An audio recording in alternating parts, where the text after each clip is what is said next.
अधिकार नाहीत किंवा आर्थिक अधिकारही नाही, कुठलेही अधिकार त्यांच्या वाटेला आले नाहीत, जरी ते हिंदू म्हणून जगत असले होते तरी. त्यामुळे बाबासाहेबांच्या मनामध्ये एक प्रश्न निर्माण झाला की अस्पृश्यांचे प्रश्न फक्त अस्पृश्यच समजू शकतो, आणि त्यांनी लगेच त्याच स्टॉफ रूम मधनं एक पत्र लिहिलं साऊथ ब्युरो कमिशनला. ते 4 ओळीचं पत्र होतं. त्यामध्ये ते हे शब्द मांडतात की तुम्ही मुसलमानांना त्यांचे राजकीय हक्क बहाल केलेले आहेत, पण अस्पृश्यांच्या संदर्भात तुम्ही एकही शब्द बोललेले नाही. अस्पृश्यांचे प्रश्न तुम्हाला जर सोडवायचे असतील तर अस्पृश्यांचा विचार अस्पृश्यांच्या माध्यमातून करणं गरजेचं आहे. एक 4 ओळीचं पत्र लिहिलं आणि त्यांनी साऊथ ब्युरो कमिशनला पाठवलं. कमिशनला जेव्हा ते त्यांचं पत्र मिळालं तेव्हा त्यांना असं वाटलं की डॉक्टर आंबेडकर नावाची व्यक्ती कोण, जी आजपर्यंत माझ्या कधी लक्षात आली नाही किंवा मला हे नाव ऐकायला मिळालं नाही.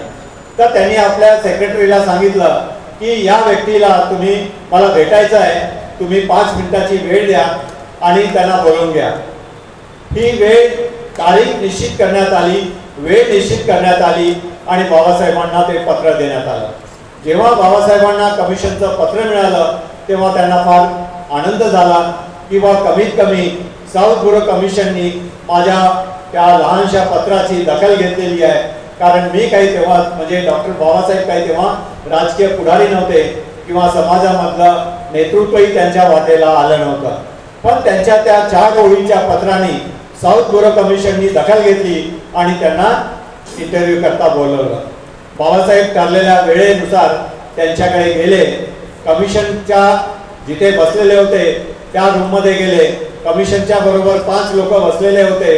त्यांना दोन्ही हातांनी नमस्कार केला आणि त्यांना माहीत होतं की 5 करोड या अस्पृश्यांचे प्रश्न कमिशननी मला 5 मिनिटाची वेळ दिलेली आहे, त्या 5 मिनिटांमध्ये मी मांडू शकणार नाही.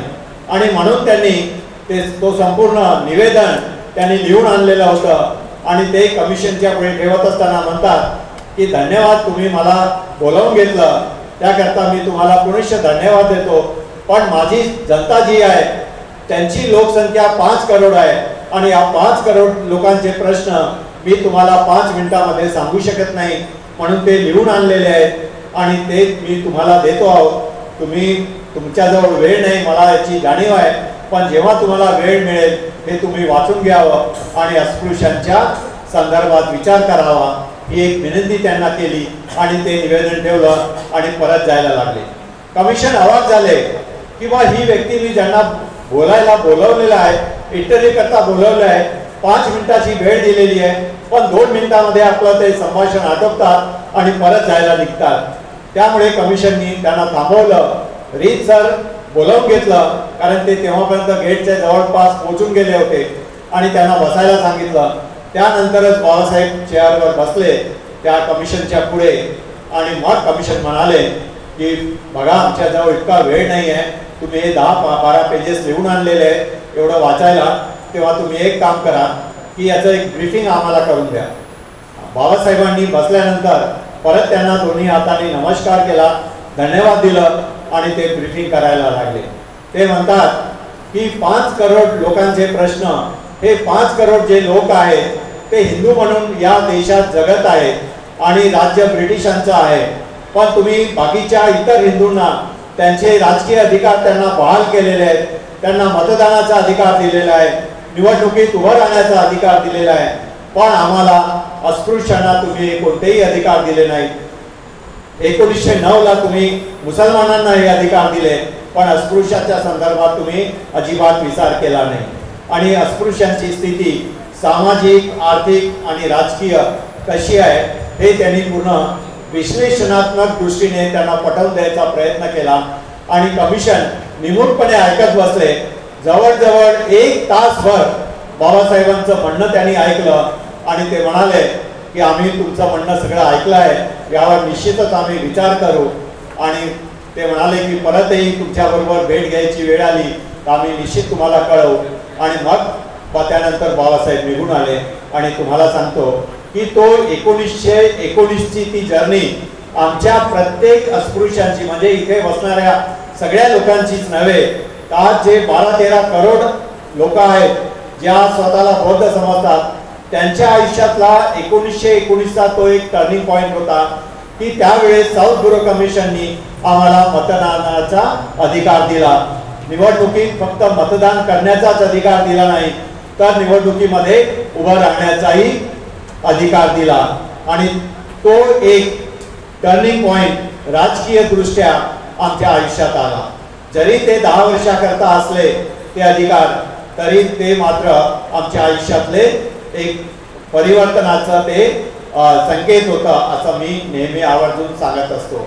आणि त्यानंतर बाबासाहेबांचा जो राजकीय प्रवास सुरू झाला तो शेड्यूल कास्ट फेडरेशन पासनं तर रिपब्लिकन पक्षाच्या घटना तयार करण्यापर्यंत.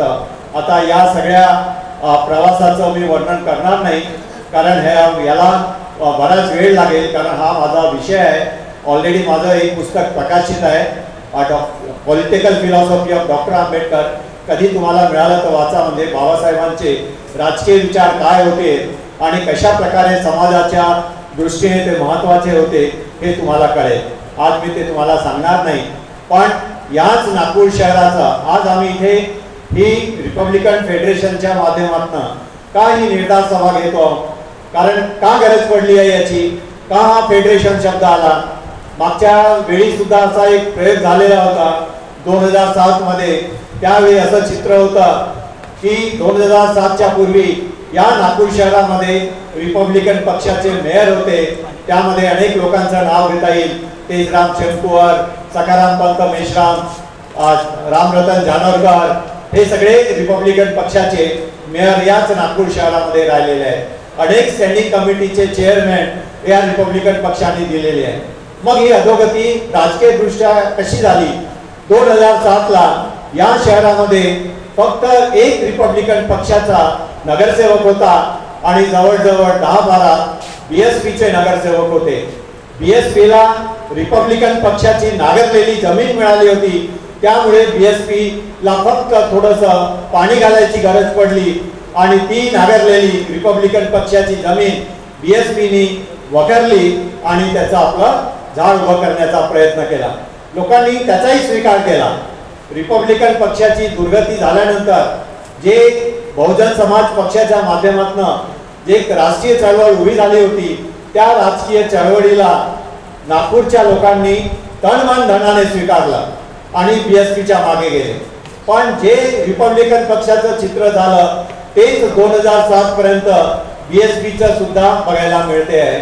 असं एक दृश्य आम्हाला आमच्या देशामध्ये बघायला मिळालं. हे सगळे चित्र बघत असताना 2007 मध्येही तुमच्या आमच्यासारखे जे सामाजिक दृष्ट्या काम करणारे विविध संस्थेमध्ये मग भारतीय बौद्ध महासभामध्ये काम करणारे लोक असो, समता सैनिक दलामध्ये काम करणारे असो किंवा उच्च शिक्षित लोक असो, IAS IPS कॅडरचे लोक असे सगळे एकत्र आले आणि अशाच प्रकारच्या सभा त्यावेळी आयोजित झाल्या होत्या. आणि त्यावेळी सगळ्यांच्या पुढे हा प्रश्न ठेवण्यात आला किंवा कालपर्यंत जे राजकीय वैभव नागपूर शहराला रिपब्लिकन पक्षाच्या माध्यमातून मिळालेलं होतं ते कुठे गेलेलं आहे, काय आपण ते परत आणू शकतो काय, हा विचार लोकांच्या पुढे ठेवण्यात आला. आणि लोकांनी त्याला संमती दिली की हो आपण आणू शकतो. आणि त्या दृष्टिकोनातून तेव्हा एक आघाडी तयार करण्यात आली. ते आघाडी रिपब्लिकन आघाडी नावाने होती. त्यामध्ये जे रिपब्लिकन पक्षाचे जेवढेही धडे होते, जेवढेही गट होते त्यांनाही पाचारण करण्यात आलं.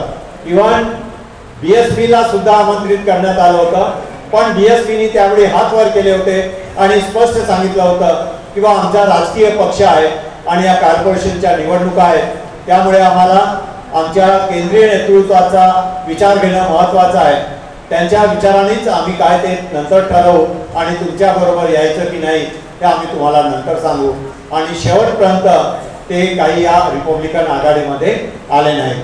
त्यामुळे आम्हाला असं वाटलं की बहुजन समाज पक्ष BSP हे काय समाजाचा भाग नाही काय.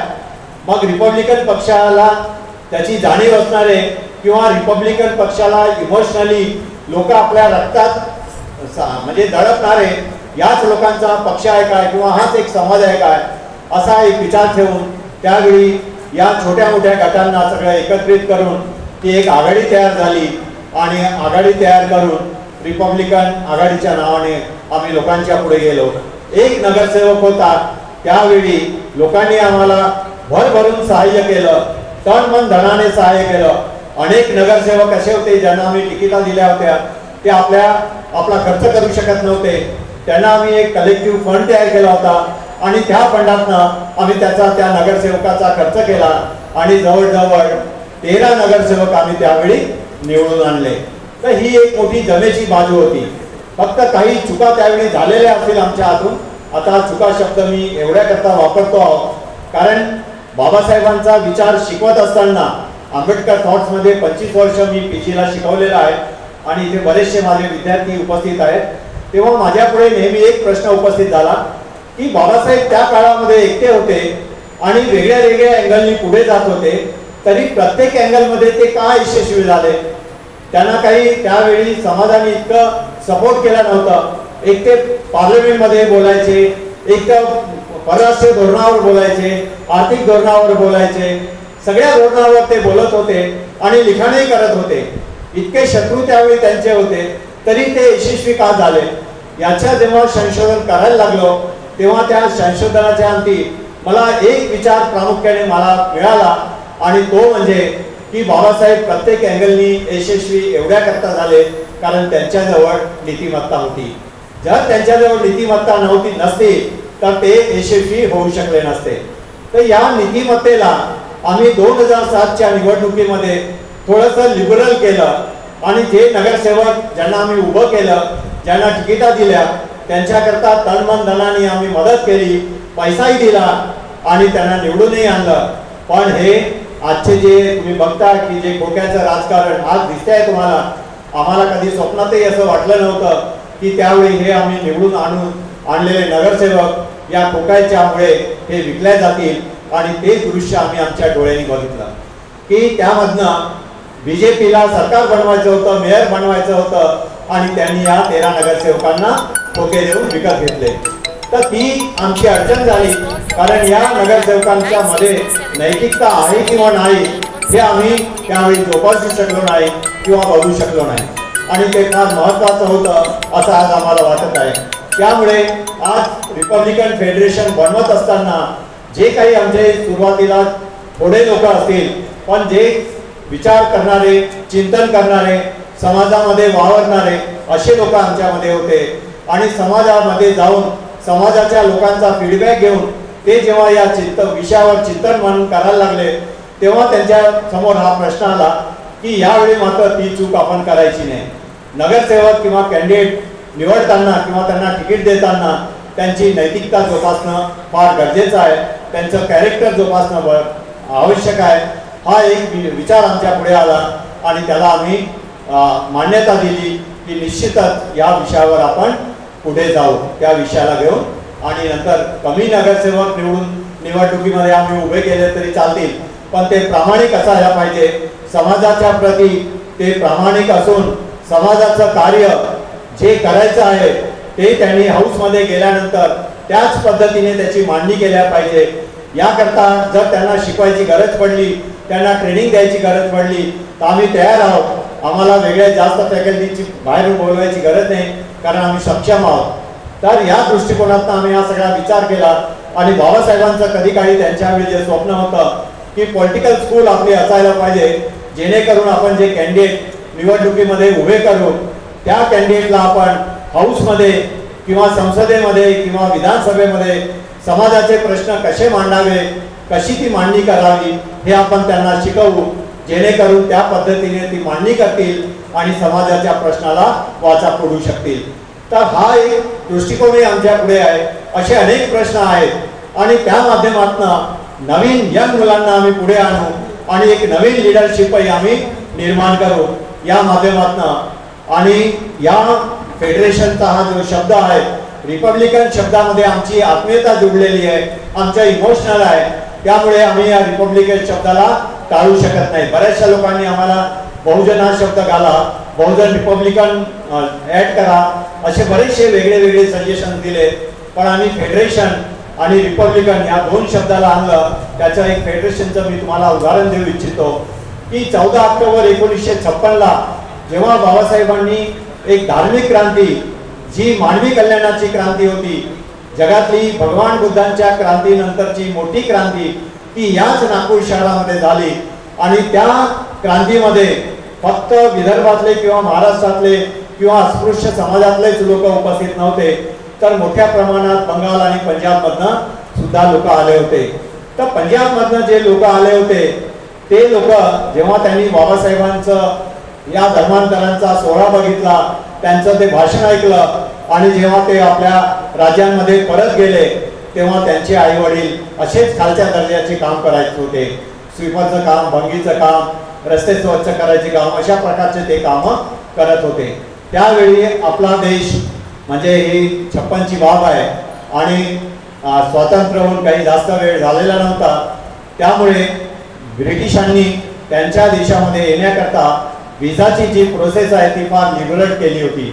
तर या लिबरल झालेल्या विसाच्या प्रोसेसमुळे अनेक जे शेड्यूल कास्ट, आजचे शेड्यूल कास्ट, त्यावेळचे जे भंगी किंवा जे स्वीपर म्हणू शकतो, हे जे पंजाब मध्ये राहणारे लोक होते ते मोठ्या संख्येने मायग्रेट झाले इंग्लंडमध्ये, UK मध्ये, तिथे गेले आणि तिथेही तेच काम करायला लागले. आणि आपल्यासारखे तिथेही त्यांनी वेगळ्या वेगळ्या संस्थांचा जन्म दिला. त्यामध्ये आंबेडकराईट संस्था निर्माण झाल्या, बुद्धिझमला मांडणाऱ्या संस्था निर्माण झाल्या. अशा जवळजवळ 100च्या वर संस्था या संपूर्ण युनायटेड किंगडम मध्ये निर्माण झाल्या. तर त्या वेगळ्या वेगळ्या असल्यामुळे त्यांचे प्रश्न पाहिजे त्या प्रमाणात सुटत नव्हते. तर त्यामधले 2-3 लोक, प्रामुख्याने गौतम चक्रवर्ती, विरदी असे जे प्रामुख्याने काम करणारे लोक होते, ते एकत्र आले आणि इतर सगळ्या संस्थांच्या लोकांना त्यांनी बोलवलं आणि त्यांच्या समोर एक प्रस्ताव ठेवला की आपण तुकड्या तुकड्यामध्ये काम करतो, फक्त आपण मर्यादित स्वरूपात काम करतो, मोठ्या स्वरूपात काम करत नाही. जर सगळ्या आंबेडकराईट आणि बुद्धिझमला मानणारे ज्या संस्था आहेत त्या एकत्रित आल्या आणि त्यांचं एक जर फेडरेशन आपण बनवलं तर आपण या ब्रिटिशांवर एक दबाव गट निर्माण करू शकू. हा एक विचार त्यांच्या मनामध्ये आला आणि त्यांनी federation of Ambedkarite and Buddhist organisation अशी एक संस्था स्थापन केली. तर हा जो फेडरेशन शब्द त्यांनी आणला, त्या शब्दाच्या माध्यमातून त्यांनी जे कार्य केलं त्याचं एक उदाहरण सांगतो की तिथे ग्रेज इन नावाची एक संस्था आहे, ज्या संस्थेच्या माध्यमातून बाबासाहेबांना बॅरिस्टरची पदवी बहाल करण्यात आली होती. त्या संस्थेमध्ये रिसर्चची सोय नव्हती, फक्त तिथे जे लॉ मध्ये डिग्री व्हायचे त्यांना तिथे किंवा जे बॅरिस्टरची डिग्री जे घेत होते त्यांना डिग्री देण्याचं काम तेवढ्या पुरतं मर्यादित तिथे होतं. या फेडरल झालेल्या संस्थेने त्यांच्यावर एक प्रेशर आणला आणि त्यांना सांगायला लागलं की जे लॉ मध्ये रिसर्च करू इच्छित असतील, बाबासाहेबांच्या विचारांनी जे प्रेरित झाले असतील किंवा बाबासाहेबांच्या कॉन्स्टिट्यूशनवर जे भारतामध्ये त्यांनी तयार केलं याच्यावर जर कोणाला संशोधन करायचं असेल तर त्यांना तुम्ही स्कॉलरशिप प्रोव्हाइड करा, म्हणजे ते विद्यार्थी भारतामधून येतील आणि इथे ज्या महामानवाला याच ग्रेजींनी बॅरिस्टरची पदवी बहाल केली, इथे ते आपली पदवी बहाल करतील आणि हा संदेश जगामध्ये जाऊ शकेल. या फेडरेशनचा इम्पॅक्ट असा झाला की ग्रेजींनी त्यांचं म्हणणं ऐकलं आणि आज तिथे लॉच्या संदर्भात बॅरिस्टरची पदवी तर तिथे देण्यात येते, पण आता रिसर्च विंग सुद्धा सुरू झालेली आहे. तर हे सामूहिकरित्या जर सगळे लोक एकत्र झाले तर न होणारी बाब आपण करू शकतो. हे आम्ही फक्त 2007 मध्ये करून दाखवलं असंच नव्हे, तर आपल्या संस्थांनी जे बुद्धिझमला मानणारे आहेत किंवा आंबेडकरिझमला मानणारे आहेत, विदेशामध्ये जाऊनही जर आपलं बळ एकत्र करून अशा प्रकारचं मत मांडत असतील, त्यांना आम्ही जेव्हा बोललो किंवा आम्ही राजकीय दृष्टिकोनातनं एक पॉलिटिकल रिपब्लिकन फेडरेशन आम्ही इथे तयार करत आहोत, तर त्यांना फार आनंद झाला आणि ते म्हणाले की जी उणीव होती राजकीय दृष्ट्या, कदाचित जरी छोटेखानी नागपूर शहरापुरती मर्यादित असली तरी याचं एक मोठं मॉडेल तुम्ही तयार करू शकता. काही मोजके 10-20 जरी नगरसेवक तुम्ही निवडून आणले तर त्याचा प्रभाव विधानसभेवर पडू शकेल, त्याचा प्रभाव लोकसभेवर पडेल आणि हा प्रभाव संपूर्ण देशामध्ये जाऊ शकेल. हा असा एक ब्लेसिंग त्यांनी आम्हाला दिला आणि आम्ही या माध्यमातून आज तुमच्या पुढे या निर्धार सभेच्या माध्यमातून आलेलो आहोत आणि आम्ही तुम्हाला विनंती करत आहोत की ही काही वेगळा गट समजू नका की हा एखादा राजकीय जसं आतापर्यंत जितके चौधरी साहेबांनी सांगितलं की 69 राजकीय गट आहे, हा एक परत 70वा गट तयार होत आहे. हा 70वा गट नाही हे मी तुम्हाला प्रामुख्याने सांगू इच्छितो. हे एक फेडरेशन आहे, समाजाने तयार केलेलं फेडरेशन आहे, समाजाच्या एकतेकरता झालेलं फेडरेशन आहे. राजकीय दृष्टिकोनातनं आम्ही आमची जी खस्ताहाल झालेली आहे त्याला परत या नागपूर शहरात ते वैभव प्राप्त करून देण्याकरता तयार झालेले फेडरेशन आहे. आणि याकरता फक्त हे गुडवर लोकांचीच गरज किंवा साथ नव्हे तर तुम्हा सगळ्यांची गरज आहे. आणि त्याकरता जो बाबासाहेबांनी आम्हाला समतेचा मार्ग सांगितला त्या समतेच्या माध्यमातून आम्ही स्त्री आणि पुरुषांना कुठलेही लिंगभेद न करता 50-50% वाटा आम्ही त्यांना द्यायचं आमच्या कोर ग्रुपमध्ये निश्चित झालेलं आहे. आणि या येणाऱ्या महानगरपालिकेच्या निवडणुकीमध्ये 50%च्या सीट्स आम्ही महिलांना देणार आहोत. कारण आम्ही बघितलेलं आहे की महिला बोलायला लागलेले आहेत, अभ्यासू झालेले आहेत, बाबासाहेबांचे विचार ऐकायला लागलेले आहेत, त्या पद्धतीने मांडणी करायला लागलेले आहेत, जगाच्या संदर्भात ज्या राजकीय क्रांती झालेल्या आहेत त्यांचा अभ्यास करायला लागलेले आहेत, त्या कशा घडलेल्या आहेत हे आज ते प्रभावीपणे मांडत आहेत. तर या दृष्टिकोनातून निश्चितच आम्ही पॉझिटिव्ह आहोत की समाज जर आमच्या बरोबर असला, ज्यावेळी 2007 मध्ये होता त्यावेळी समाजाने आमचं ऐकलं होतं. आम्ही समाजाने सांगितलं होतं की बाबा आम्हाला काही स्वतःला निवडणुका लढवायच्या नाहीत, पण आम्हाला या युवांच्या माध्यमातून एक नवीन लिडरशिप समाजाकरता तयार करायची आहे आणि त्याकरता आम्हाला तुमची मदत हवी आहे. आणि मला गॅरंटी आहे की 2007 मध्ये लोकांनी ऐकलं होतं आणि जे यश आम्हाला मिळालं ते यश किंवा त्यापेक्षा जास्त यश या निवडणुकीमध्ये मिळू शकेल. कितीही गट असो आम्ही त्याची काळजी करत नाही आहे. विचारधारा ही महत्त्वाची आहे, त्या गटामध्ये लोक कोण आहेत हे महत्त्वाचे आहेत, त्यांच्यामध्ये नैतिकता आहे किंवा नाही हे महत्त्वाचं आहे. आणि हे ठरवण्याचं सगळं कार्य आज समाजाला करायचं आहे. समाज जर हे करू शकला तर आज आम्ही जी आमची राजकीय वाटचाल जी मागे पडली होती ती राजकीय वाटचाल परत आम्ही पुनर्स्थापित आंबेडकरी मुवमेंटच्या माध्यमातून याच नागपूर शहरामध्ये करू शकू याची मी तुम्हाला ग्वाही देतो. पण याकरता आम्ही तुमच्याकडनं अपेक्षाही करतो, कारण तुम्ही जसे समाजाचे घटक आहात आम्ही समाजाचे घटक आहोत, आम्ही काही समाजापासून वेगळे नाहीत. त्यामुळे तुमच्याबरोबरच आम्हाला समजा आणि आमच्या या वाटचालीमध्ये तुम्ही आम्हाला मदत करा. म्हणजे आपण राजकीय दृष्टिकोनातून जी वातावरण पूर्णपणे मी म्हणणार नाही पण जी पिछेहाट झालेली आहे तिला पुनर्स्थापित करू आणि एक चांगलं राजकीय दृष्टिकोनातनं एक वाटचाल या युवाकरता आम्ही निर्माण करून देऊ. म्हणजे येणारी जनरेशन त्या वाटेवरनं पुढे जाईल. त्यांच्याजवळ रेडीमेड फिलॉसॉफी असेल. मी म्हणतो की आम्हाला कोणत्याही महामानवाची गरज नाही किंवा कोणत्याही साधू संताची हजारो वर्ष आम्हाला गरज पडणार नाही. एवढी फिलॉसॉफी एवढं तत्वज्ञान आम्हाला बाबासाहेबांनी आणि बुद्धांनी दिलेलं आहे. तेच आम्ही अंगीकारलं तरी आम्ही आमच्या आयुष्यामध्ये यशस्वी होऊ शकतो. आणि मनुष्य म्हणून मनुष्य कल्याणाकरता आम्ही कामही करू शकतो. आणि मनुष्य म्हणून जगत असताना मनुष्याच्या कल्याणाचा विचार जो बाबासाहेबांनी आणि बुद्धांनी केला तोच विचार आम्ही आमच्या पुढे ठेवून आम्ही समाजाकडे जाऊ आणि समाजाला हात जोडून विनंती करू की या वाटचालीमध्ये तुम्ही आमच्याबरोबर या. म्हणजे आम्हाला समाजाचं हितही सांभाळता येईल आणि सगळे मिळून आपण या नवीन नेतृत्वाकडे वाटचाल करू शकू. निराश व्हायचं काही कारण नाही आहे. जरी आज तुम्हाला वेगळ्या वेगळ्या गटाच्या माध्यमातून रिपब्लिकन पक्षाची वाताहत झालेली दिसत असली तरी निराश होण्याचं कारण नाही. आम्ही पॉझिटिव्ह आहोत, कारण आमच्याजवळ पॉझिटिव्ह विचार आहे, पॉझिटिव्ह दृष्टिकोन आहे. तोच आम्हाला स्वीकारायचा आहे आणि त्याला स्वीकारून आम्हाला पुढे जायचं आहे.